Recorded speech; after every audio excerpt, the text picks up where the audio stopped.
როგორც დაგვირდით, ახლა ძალიან საინტერესო თემაზე ვაგრძელებთ უკვე საუბარს.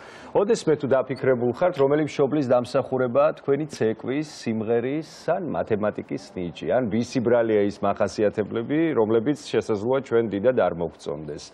დამეთანხმებით, რომ გენეტიკა ძალიან ძლიერია და მემკვიდრეობით თითოეული ადამიანი მშობლისგან სხვადასხვა ნიშან-თვისებას, ვიზუალურ მახასიათებელს და მათ შორის არაერთ დაავადებასაც მემკვიდრეობით იღებს, დღეს კი ძალიან საინტერესო პასუხები გველის კითხვებზე, რა გადაეცემა ადამიანს დედისგან და რა მამისგან, რაზეა თანაბრად პასუხისმგებელი ორივე მშობელი, რა განსაზღვრავს სქესს და რა არის X და Y ქრომოსომა.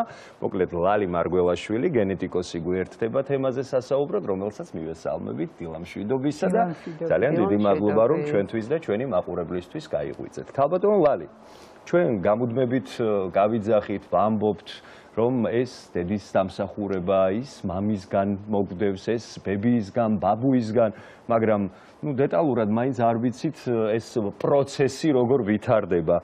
დასაწყისისთვის რომ ავუხსნათ მარტივ ენაზე ჩვენს ტელემაყურებელს და ჩვენ, როგორ გადადის მშობლებიდან შვილებზე სხვადასხვა გარეგნული მახასიათებლები, ნიშნები და მათ შორის იშვიათ შემთხვევებში, მაგრამ მაინც დაავადებებიც.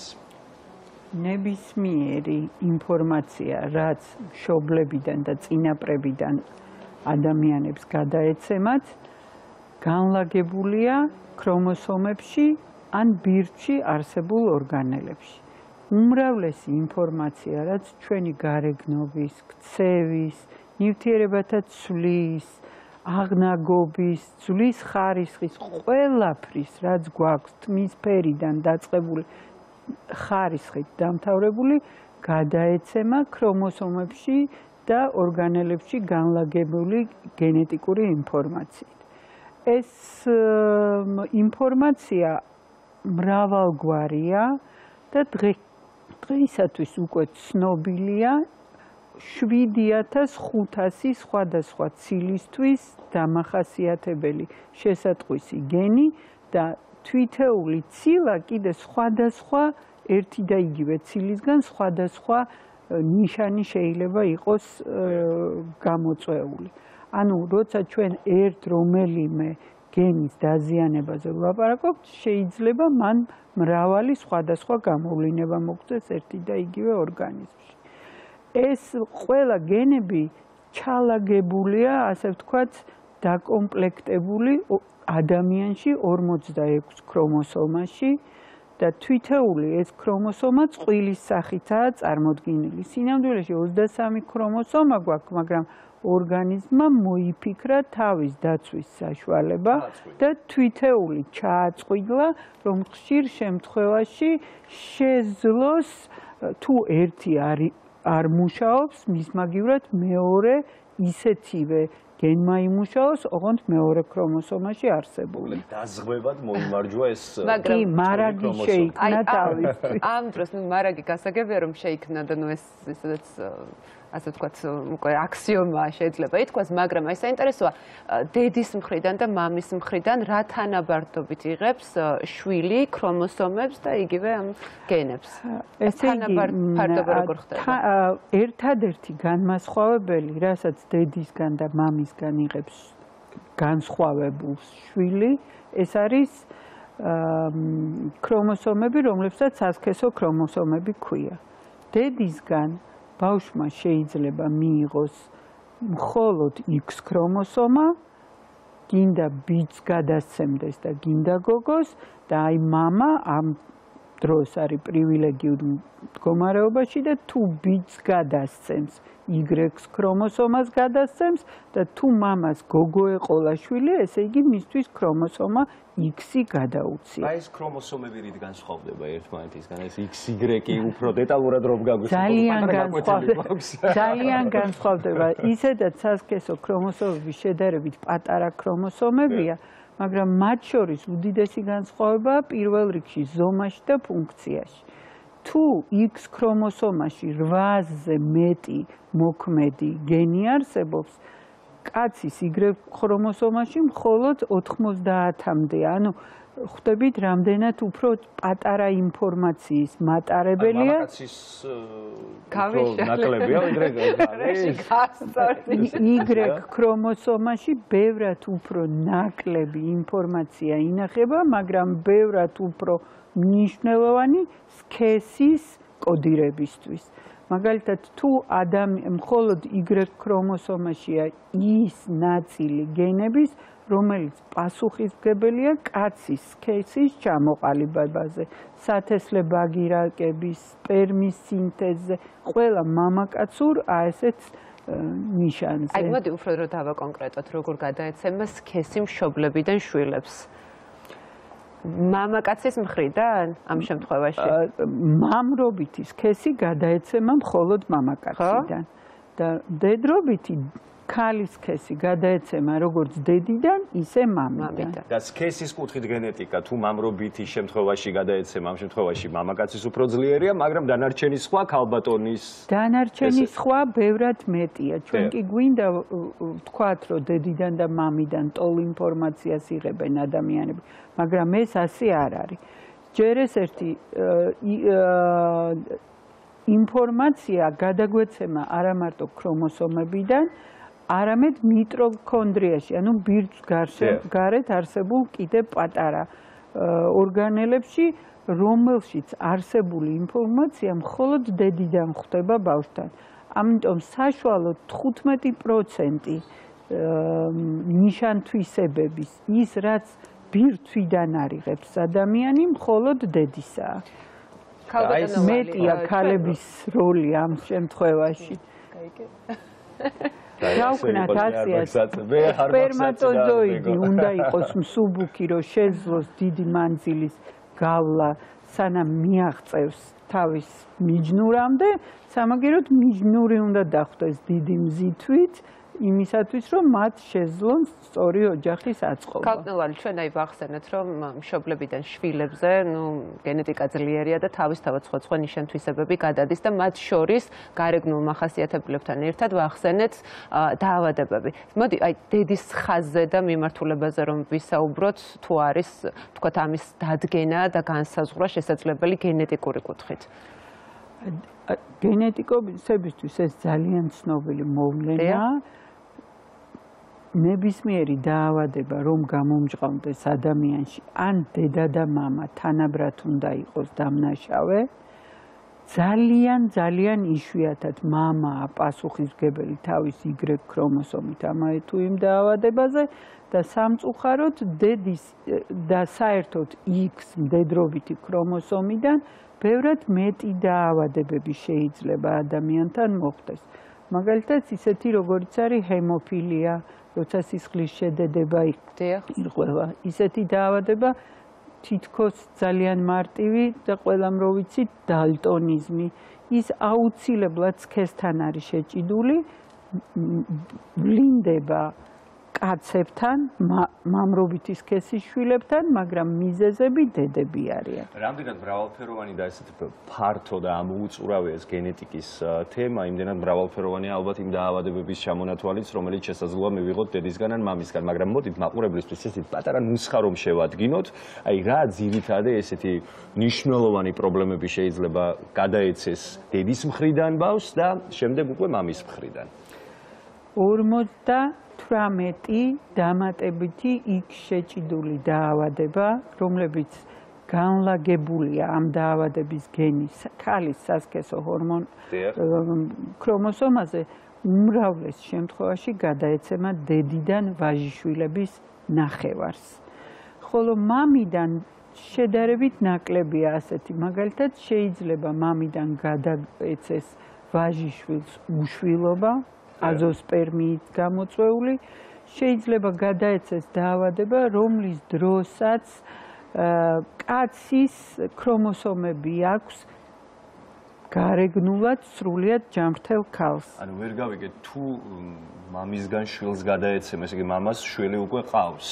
მას მსგავსი პრობლემა არ ქონია, ანუ შვილს შესაძლოა მაინც უშვილობა გადაეცეს? კი, თუ მამის არსებულ ქრომოსომაში მოხდება მუტაცია და ამოვარდება ის გენი, რომელმაც უნდა განსაზღვროს სპერმის წარმოქმნა, სათესლებადგირაკების წარმოქმნა, მაშინ პასუხისმგებლობა ეკარგება ქრომოსომას სქესის ფუნქციაზე და მიუხედავად იმისა, რომ კაცის ქრომოსომებია გარეგნულად ასეთი ადამიანები შესაძლებელია ქალს გავდნენ.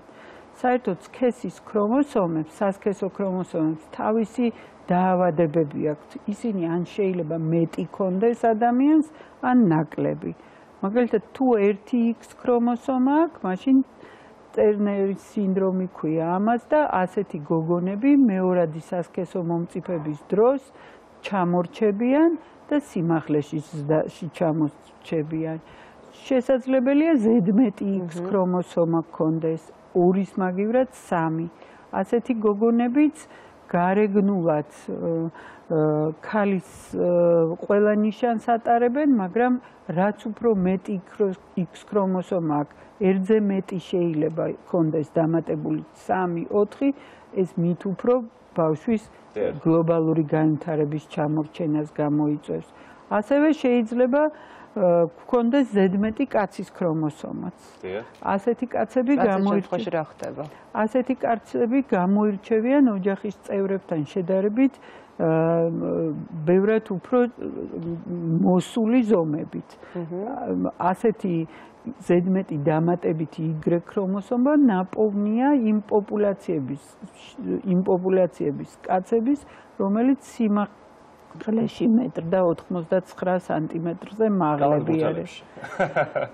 ასევე შეიძლება კაცს ჰქონდეს დამატებითი X ქრომოსომა და ამას კლაინფელტერის სინდრომი ქვია, რომელიც კაცის გარეგნობაში შეტანილია ცოტა ქალური ელემენტები. ეს არის თეძოს ფორმა, მკერდის ცოტა მეტად-ძმა, ნაკლებთმიანობა.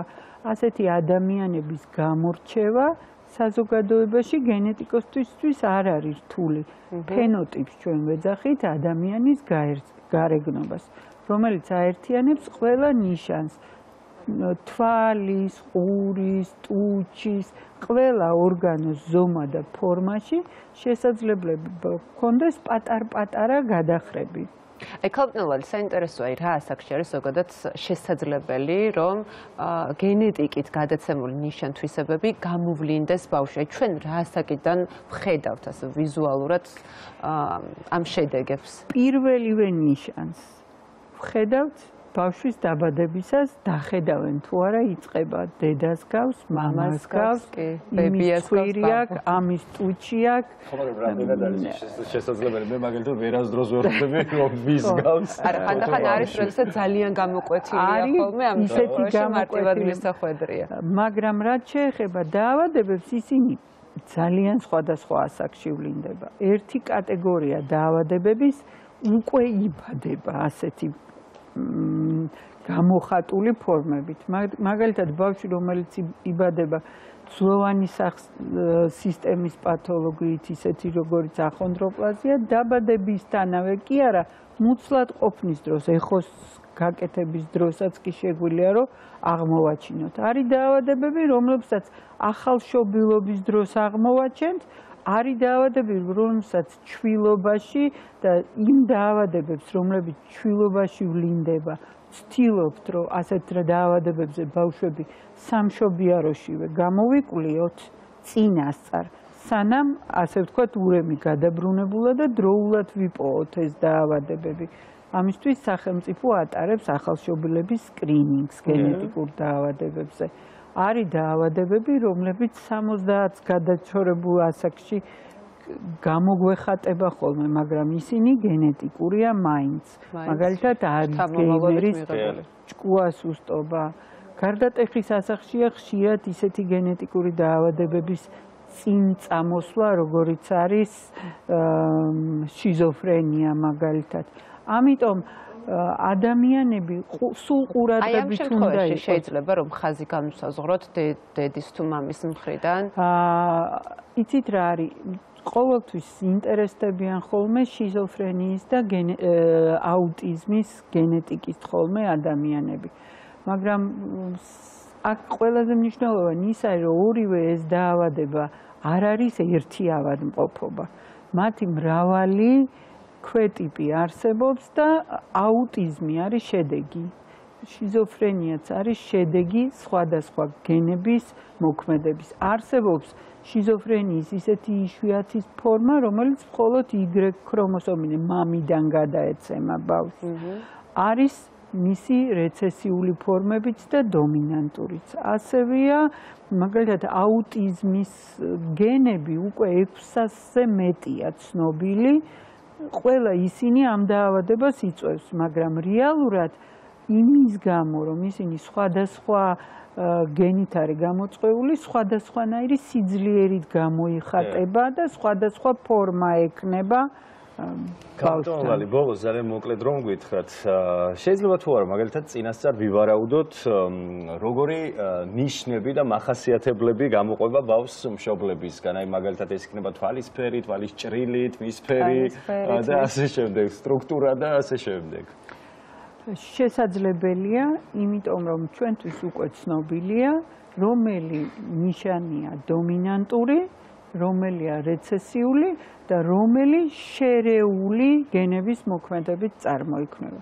მაგალითად, ცისფერი თვალისფერი არის რეცესიული და იმისათვის, რომ ის თქვენ შვილებს გამოყვეს, რაც არ უნდა დაიბრალოს ერთმა მხარემ, რომ აი მე მაქვს ცისფერი და იმიტომ და შენ ყავისფერი გაქვს და მეორე ნახევარს უთხრა და არაფერ შუაში ხარ, თუ მეორე მხარესაც თავის ორგანიზმში ეს რეცესიული გენი არ აქვს, შვილებთან ის მაინც ვერ გამოვლინდება. ფრაზას რომ იძახიან, რომ აი დედის თვალები აქვს, ან მამის, ეს არასწორია. რეალურად ორივე აუცილებლად ორივეს მხრიდან უნდა გქონდეს ეს ფერი. ასევე მაგალითად ვიცით, რომ რანაირ სქესაც რა ადამიანის კანის ფერიც არ უნდა იყოს, როცა ის შეეჯვარება ყვითელკანიან რასას, თვალის ჭრილი, მონგოლოიდური და კანის ფერი დომინანტური არის